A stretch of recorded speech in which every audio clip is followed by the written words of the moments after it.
Hey VC, how you doing? This is Christian down here in Santiago, Chile. Yes, same shirt, same day, different kind of video. This is my entry to our good friend Josh Keech over there in the UK. He's actually celebrating his 400 subscribers milestone. First of all, congratulations, Josh. That's an awesome achievement. I have seen your channel growing keep growing, and that's a really nice thing. Of course, I think we all know Josh. He's an awesome guitar player. He has two releases out there. Please check them out. And this is a celebration of his 400 subscribers. And he wants us to do two tasks. First of all, I talk about our four favorite bands, and then if you want to introduce someone into hard rock, heavy metal, or at least the kind of music that we listen, what are the four albums that we will try to suggest a newbie, and that would lead him into the good path of music that it's for us hard rock, heavy metal, thrash, whatever. First of all, I'm going to talk about the four bands that I like very much. Of course, but for disclosure, I'm not going to talk about the usual one, because that's way too obvious what I'm going to talk about. I'm going to show another four bands that I really like very much, and that one I talk very often, and the other one, yes, maybe them too. First of all, one is rather kind of a known band in this side of the sea, of the pond, of the ocean. It's DAT, of course. We all know. Well, you might know this band. It's they are from Denmark. DAT stands for Disneyland After Dark. This is their big breakout, big debut on a major label. This one is on Warner Bros.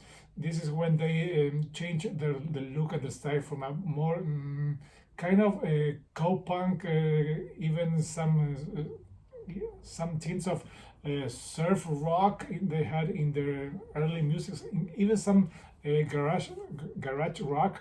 And then in this one they went for a more glamish kind of, first of all, look and kind of sound, very hard rock, very kind of sound like an LA band from that era. This one is from '87, and you can see the guys were trying to replicate that. Sorry about that look. This one is the big album. This is No Fuel Left for the Pilgrims.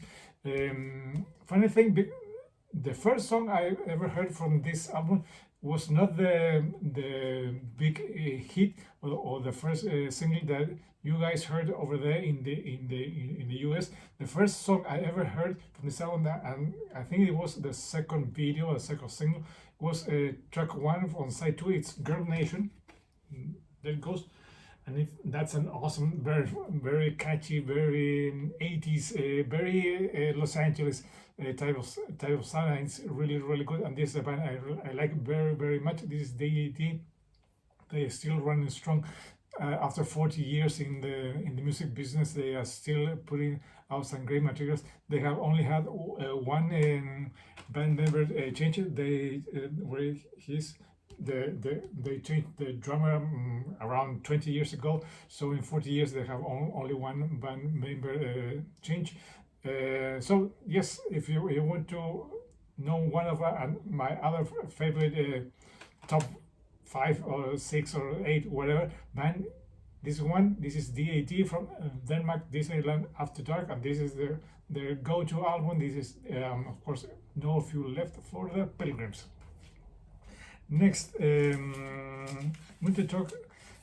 Usually when you talk about thrash, we always talk about the big four, and if you rank them, this band could be even 2, 1, or 3 among that short list of 4 of the big four. But to me, this is a really cool band that despite that, you may argue that sometimes the lyrics kind of he always doesn't come out with very sometimes smart comments.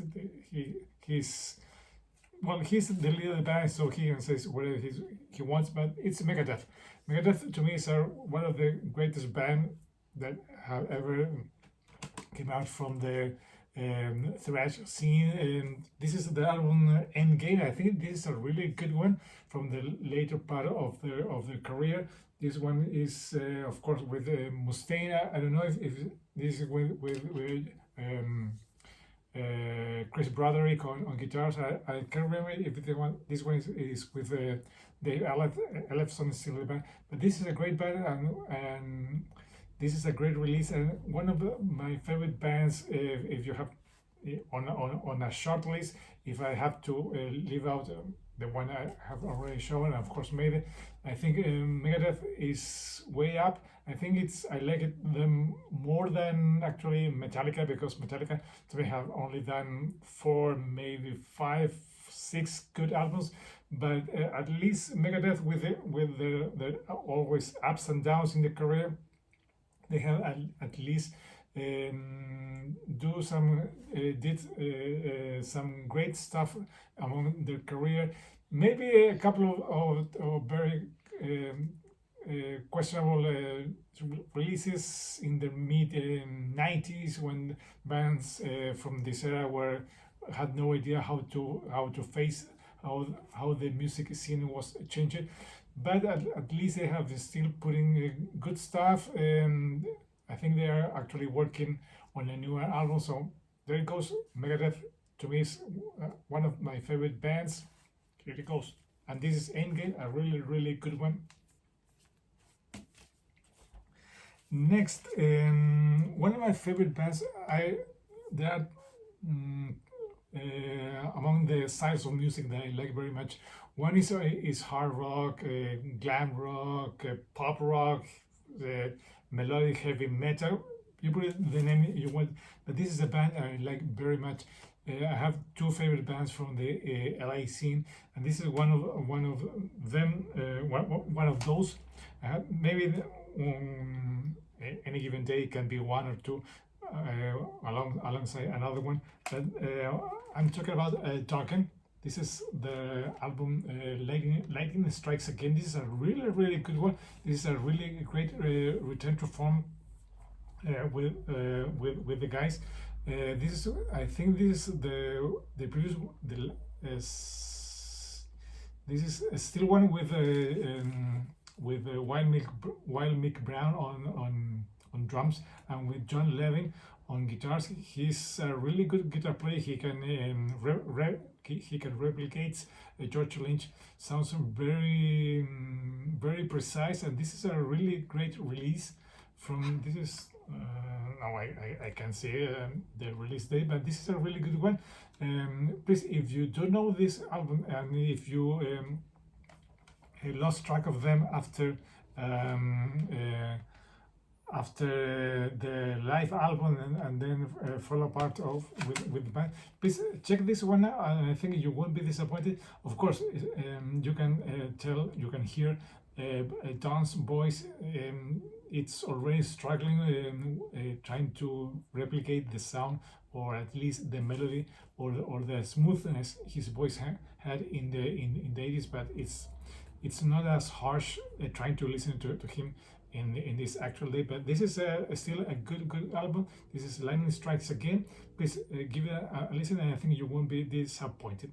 So there it goes, Dokken. And finally, this band I think should have been bigger. Maybe it was the right time, it was the right management, it was the right, I don't know, whatever. But to me, this is a great band that should have been bigger, and this is one of my favorite ones. It's Fastway. This is their debut album. Of course, Fast Eddie Clark was supposed to be with Pete Way, but Pete Way couldn't get to the band because he had a contract obligation with his record label, so he wasn't allowed to do this project. this is the debut of the band. This is a great stuff.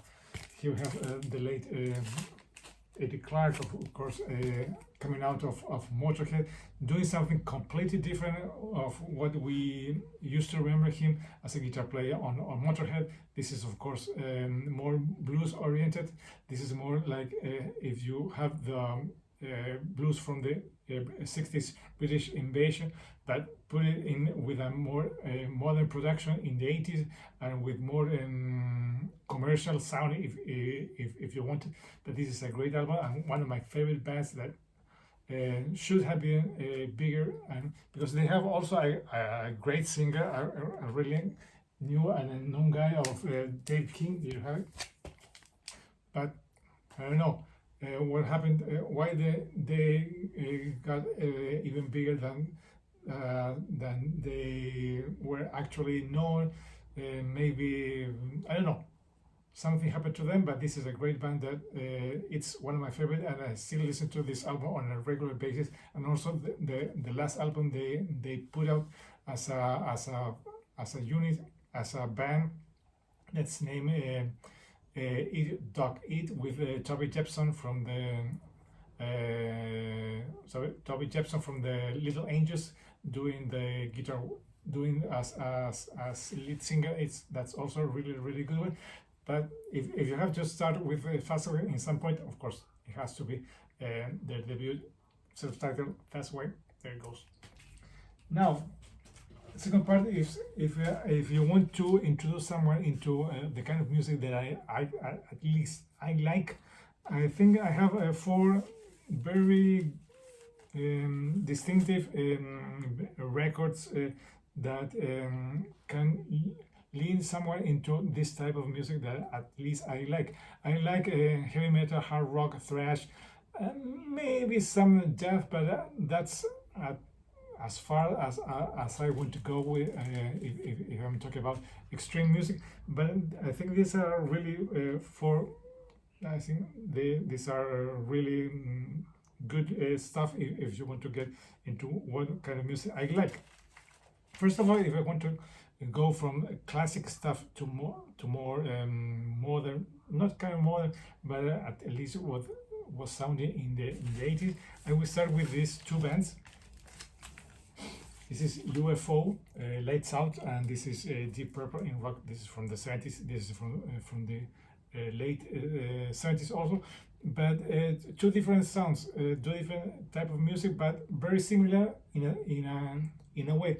Because here we have I think one of the origins of heavy metal. This is Deep Purple in rock, the first album with the Mark II incarnation, and this is one of the coolest hard rock, more commercial type of music with UFOs and Lights Out, of course, with Michael Schenker still on guitar.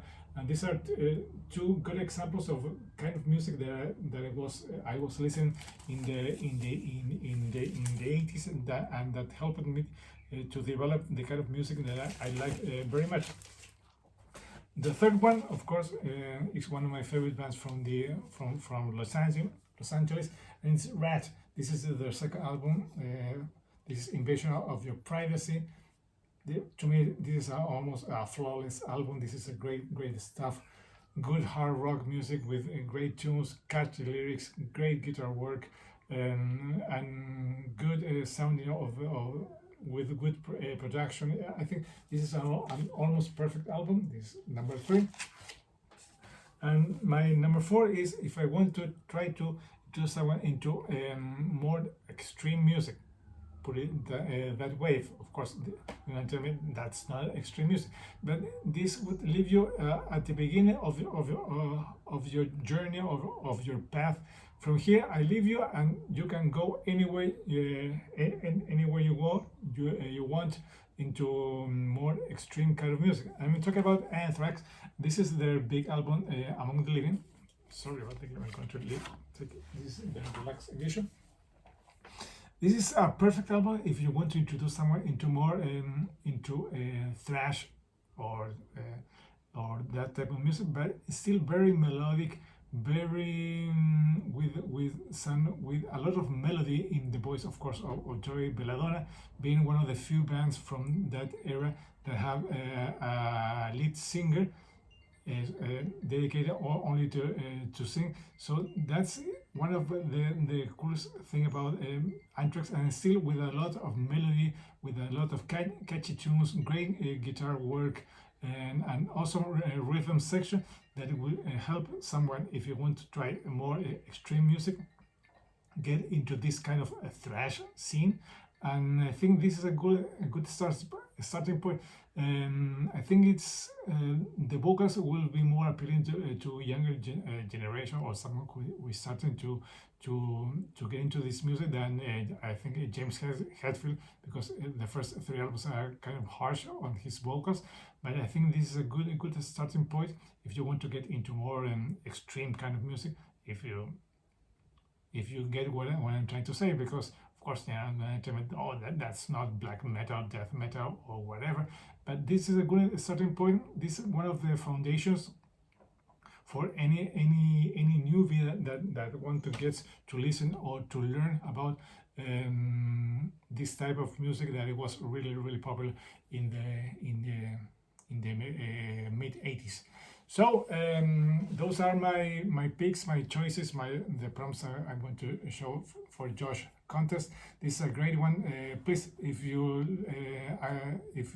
want to do an entry, I will leave a link to Josh original video so you can check this one out. I think you have plenty of time to do this entry. I think more than 16 minutes of me blabbing is more than enough. This is Christian down here in Santiago, Chile, saying goodbye till next time.